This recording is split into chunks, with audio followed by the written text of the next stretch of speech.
This one is for all the ladies out there.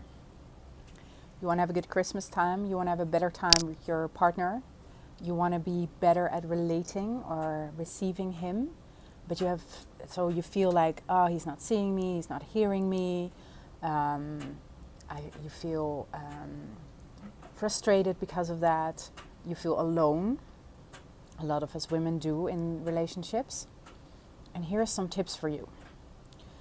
You are the feminine counterpart of the relationship, meaning you are the receptor and you receive everything, all the emotions, all the subconscious feeling, everything that lies beneath the carpet, you can feel it.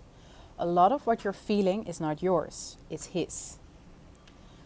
But when you feel this and it can still get entangled in you, when it's still connecting, attaching and linking in you, then there's something for you to look at. And it's pointless to keep pointing at him and accusing him of things or saying things what he should do better, because he needs to figure that out on his own. And he will as soon as you get out of the way. Here's how. You turn your energy inwards. You focus your attention away from him and towards you. For example, when you're in the car and you don't feel good, we tend to focus on him, right? And then we have the clarity about what's going on with him and we want to tell him. But now you do this. You move and turn away. And you feel yourself. So you move away from him and you feel yourself. You do nothing. You just feel. And then you feel what comes up for you.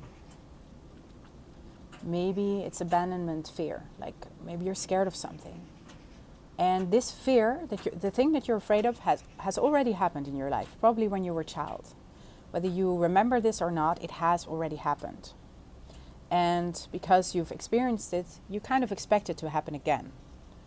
But when you confront this fear, when you feel it in your body, and maybe an emotion comes up, like grief or anger, and this emotion wants to be felt and let out, not towards your partner, not towards anybody else, just for you to let it out. And so maybe you weep some tears. Maybe you go like, I'm frustrated. And you don't put it on him. You don't say it has anything to do with him. You just express yourself. This is another great feminine quality, that we express our feelings. But we were taught, hang on.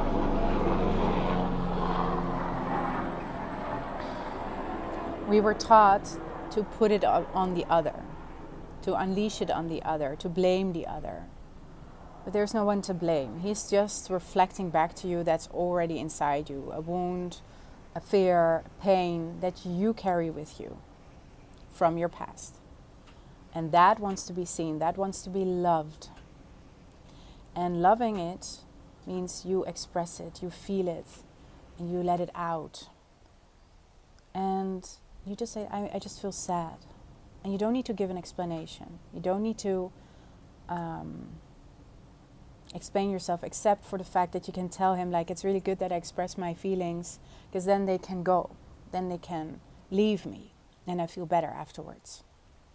A lot of people, men in particular, are uncomfortable with these negative emotions because it will trigger them, because they have them too. Sometimes they will bash them, sometimes they will ridicule them, sometimes they will push them away. But know this, it is perfectly normal and healthy and good to release these emotions.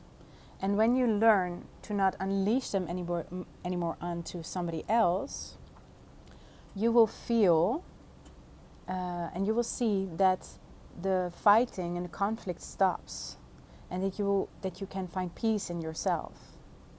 But first, this must happen within you. So how does this go?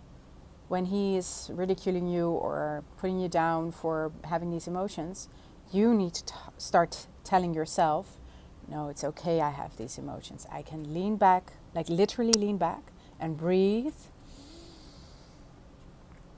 And tell yourself, this is my divine feminine essence. It is perfectly normal to express and feel my emotions. It is life-saving, actually. It is the way out. It's the way through. It's the way to love.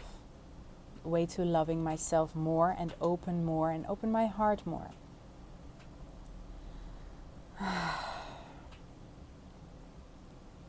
So, for example, imagine you're at Christmas dinner and stuff happens. Your family says some things or do some things, they hurt. Just feel that hurt. Feel it. Feel it. You don't need to do anything with it. It is a hurt that was there a long time ago, put there a long time ago. It wants to be felt. It wants to come out. It wants to be released. It may feel chaotic. It may feel ugh. But as if you let it out and you don't bash yourself for it, you don't make yourself small for it, you don't judge yourself for it, but you just allow yourself to have this emotion, whether it's anger, disgust, grief, or even laughter and joy, just let it be. And then zoom out. And like we tend to go on top of things, right? On top of people when we're afraid and when we're in pain. But what I want you to do is zoom out, lean back, sit back, say nothing, and just feel yourself. Maybe if it's really hard, you can take a moment to walk away, but I don't even think that's necessary. Because what's really important is that you step out of the confusion. Because your own confusion, your own mist, a cloud, head in the clouds, your own gaslighting is what needs to stop. And this can happen more easily when you zoom out, lean back, and just observe what is going on here. Who is playing what role? What pain and fear and triggers and projections are being played out here? And then again, it's not to blame anybody, but just to see it and see where you are at in this and how you're hurt and how you're affected by it in order to release this hurt. And once you go there, once you do, it doesn't have to happen again for this part. Then you're freeing yourself because you're loving yourself, because you're allowing your own hurt, pain, grief, shame, guilt, whatever it is, to be there, to just simply acknowledge it and embrace it.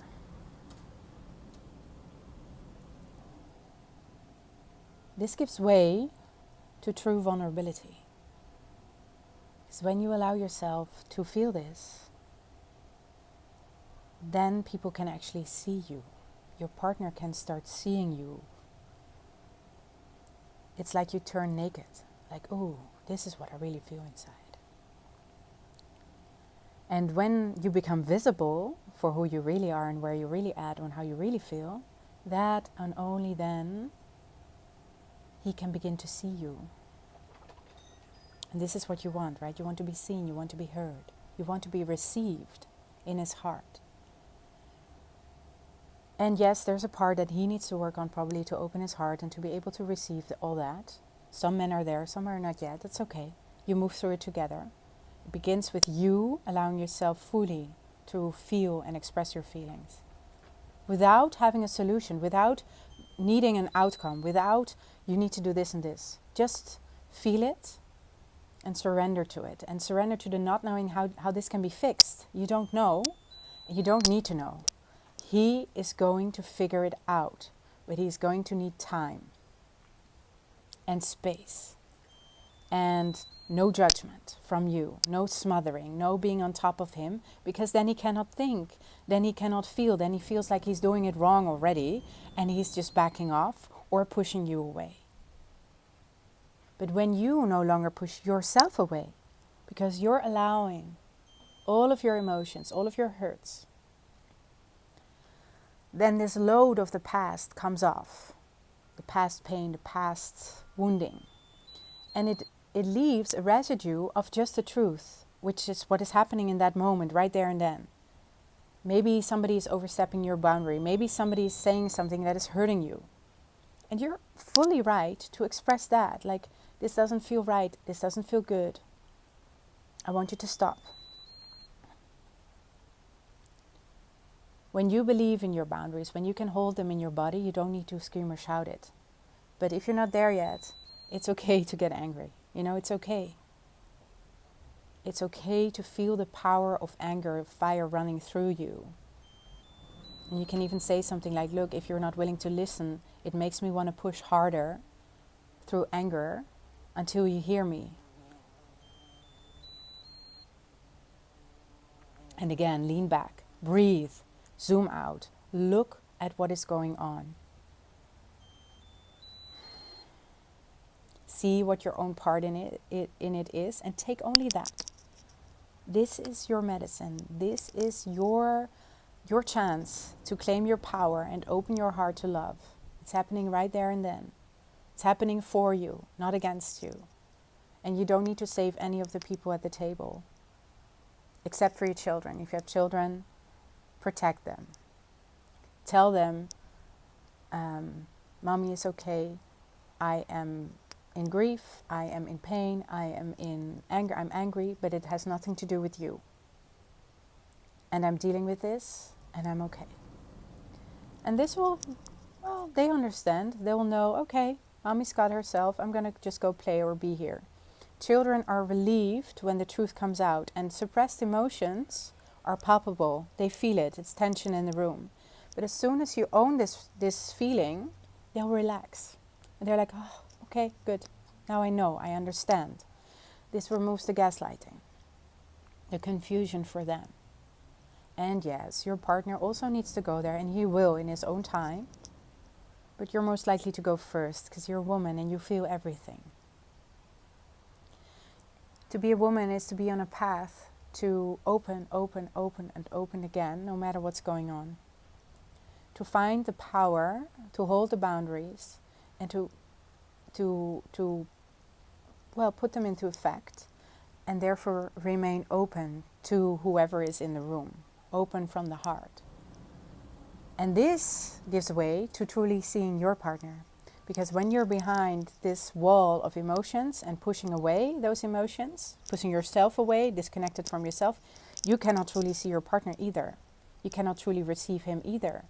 And this is where he feels unsafe. And this is where he feels misunderstood and alone.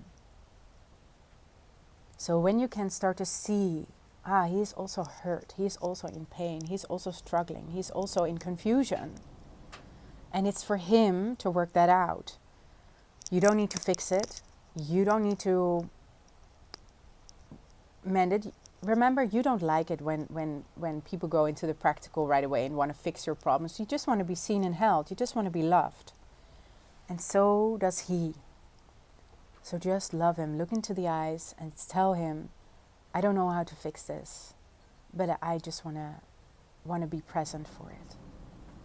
And I would like to ask you to do the same, to just look into each other's eyes, acknowledge that there's hurt and pain right now, here and then, but to just look into each other's eyes and see the man behind his pain, the man behind the trembling boy who is visible right now, and show the woman behind the trembling girl that you're showing sometimes. And then just be with that. It doesn't need to be fixed. The mind, I know it wants to be on top of it. You probably see the dynamics, what's going on. You see what is happening for him. You're probably right. But you cannot tell him, because he needs to figure it out by himself, or he needs to ask, like, what do you see? Or you can ask him, like, is it okay if I tell you what I'm seeing? But then also make sure that you own your own stuff, your own pattern, your own wounded childish behavior. With great compassion, we all do this. It's okay.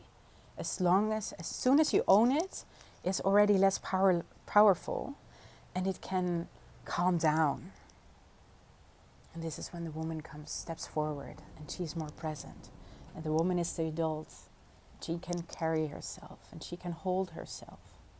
And she can ask for things also. Like, hey, can you hold me? But if you really feel unsafe in yourself, you probably don't want to be held. But it's the exact thing that you need. And this is where you put up a wall. Because when you are being held, you need to get vulnerable, and you don't want to. Then you're out of control, and you feel unsafe. But this is exactly the place you need to go to. The place where you don't know the solution, where you just feel it all, and you're open to being held. And this is the exact moment that you will be seen you will be heard, and that you will be held, and that you will receive things that you didn't deem possible, that you don't even need to say them. I know so many women are saying, I just want him to do it and that I don't need to say it. Yeah, that also means that you need to lean back and stop being so fast out of fear that you're not going to get it, because you will get it as long as you give the other person the chance, the space. And this requires silence, leaning back, breathing, holding yourself in your fear, letting this fear settle and calm down. See clearly, and then keeping an open heart, but also allow yourself to be in this wobbliness, this, oh my God, I'm so, I'm trembling with fear to open up, but I'm going to do it anyway, and I'm showing myself. Give it time. Stop focusing on him, focus on yourself, feel all of it. Let go, let this pain out, let this fear out, let the crying out, let the anger out. Bash your pillow if you need to, stomp your pillow, scream into a pillow, bite into a towel to release your anger. Move through it, and after it, clarity will come. This is what I'm angry about. This is from my childhood, and this is from the now. This is where I need to put up a boundary. Ooh, that's scary, okay, but I need to do it. And this is where it's actually my own load of resentment that I carry because of my childhood. And I need to figure that out. I need to heal that and hold that. My partner is not responsible for that. Neither are my parents anymore, even though they put it there. I'm a grown-up now, meaning I can put up boundaries and I can say yes to things that I want. I am solely responsible for those things, as I am an autonomous being. And just this last bit about the parents, it doesn't mean you're not allowed to be angry with them. On the contrary, please be. Please let your anger out towards the pillow of hating them for what they did or not did. And acknowledge that anger, that resentment inside of you, like, this disgust that lives inside of you for things that happened that you may know or not remember. And maybe this requires more distance from your parents for a while. Maybe it doesn't. But it's really important that you acknowledge yourself in this. And after a while, when the anger and the resentment has cleared your system, you will be able to get closer to them again with boundaries intact. And this will also enable you to see their ways and their abilities and their love and their compassion and the things they did right, and also the things that they couldn't do. And that you can embrace them for all of it. The good, the bad, the ugly, and the in between, all of it. And this is when true connection happens. This is when we accept each other for our humanness. By acknowledging everything. And this gives also way to your own mistakes in life. We're all imperfect. We all make mistakes. We all do things that are stupid, that are painful, that are hurting, that are wrong in a way. And you need to take ownership of that and go deeper, because there's always more to see. And learn. Have compassion. Be truthful and learn. Learn and change your behavior. And your behavior truly changes by expressing all those feelings. I wish you a wonderful time of receiving everything. Opening towards everything so you can feel it, so it can move through you, and you get to know your true power, which is vast, big. As women, we have the power to move mountains without doing anything. And the paradox of it is that we were taught that we have to work so hard to get the mountains moving, but that's just bullshit. It's not true. You can move mountains while being in silence and just feeling yourself. This opens up your magnetic body. This opens up your body to bliss. It will take a while for some, but it will happen. The more open your body becomes, the more open it becomes to bliss, to letting in the joy, to letting in the erotic juice, the manifestation power. It's amazing. And I want you to live it, because the world needs it and you need it. I know. Enjoy. Mwah.